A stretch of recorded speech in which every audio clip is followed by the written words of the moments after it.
Welcome to another edition of Florida Newsmakers. I'm Trimmel Gomes with our very special guest, Amy Baker, the coordinator of the Office of Economic and Demographic Research. Welcome to the program. Thank you. I'm pleased to be here. Glad to have you. When it comes to Florida's demographic population trends, we know that growth in population is what leads to economic growth. So what does the future hold for all the people that will be living in the state?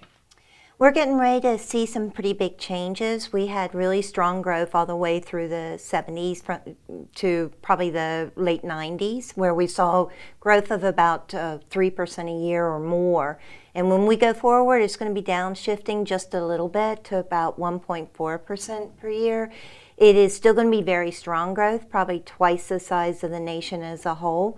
But we're also getting ready to see a new demographic shift hit Florida, where the baby boomers are really going to be moving into retirement in a very significant way, and that's going to change what Florida looks like. And how will that change be? What challenges do you see coming up with this population change?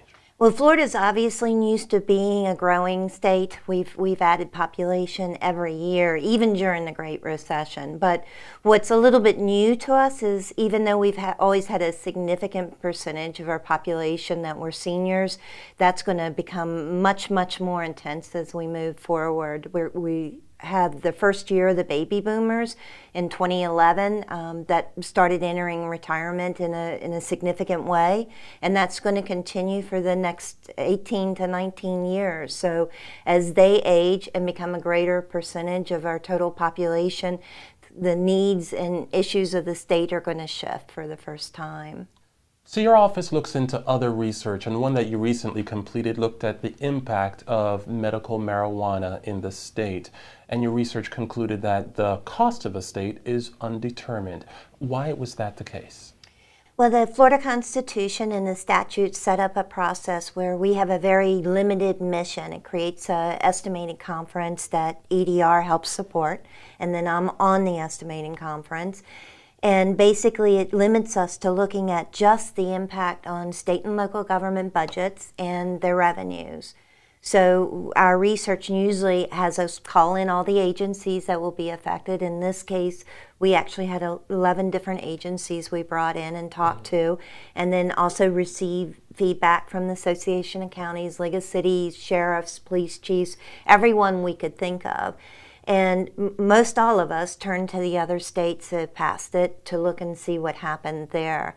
And the general consensus that we were getting from the affected agencies is that they expected more costs, whether they're regulatory costs or increased law enforcement or enforcement costs related to regulation. But they weren't able to quantify that at this time. And so because they weren't able to quantify it, and we had no reason to second guess their analysis that we were seeing, we went with that as being part of the impact. And on the revenue side, the real big issue was sales tax. And we do know that the sales of medical marijuana in general are subject to the sales tax, but there are several big areas of exemption that may not make it taxable at the end of the day.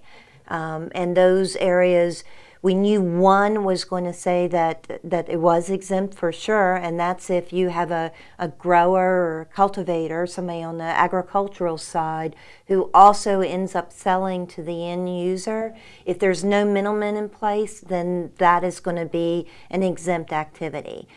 The question came in if you had a middleman in interrupting that process or that sale. And then it depends on whether it's ultimately deemed to be a common household remedy. If it is a common household remedy, it's going to be exempt, and so most of the transactions wouldn't be subject to the sales tax. So till we resolved that issue, and we weren't able to with the affected agencies, then you're uncertain to how much money you would be bringing in, if any, over what you have today. We've seen studies on the impact of expanded casino gambling showing that it would have a small positive impact. Will that be the case? We would believe so overall. The Revenue Estimating Conference looked at that issue several times now over the past couple of years, and really people have one pocketbook and they have only so much money that they can spend on amusement and entertainment. And so when they make the decision, if they're a Floridian, what they're going to do tonight or over the weekend, they're making a choice to go out to dinner or to go to a casino and gamble. And so that means really overall you're just shifting activity from one place to another. So on net, the state doesn't really bring in money from that. The only way we can see significant new money is if you attract people from other states that the only reason they're coming to Florida is to go to a casino that's here in Florida. Then that adds new money. Everything else is more moving money around. Well, State Economist Amy Baker, thank you so much for joining our program, and to our viewers, we'll catch you next time.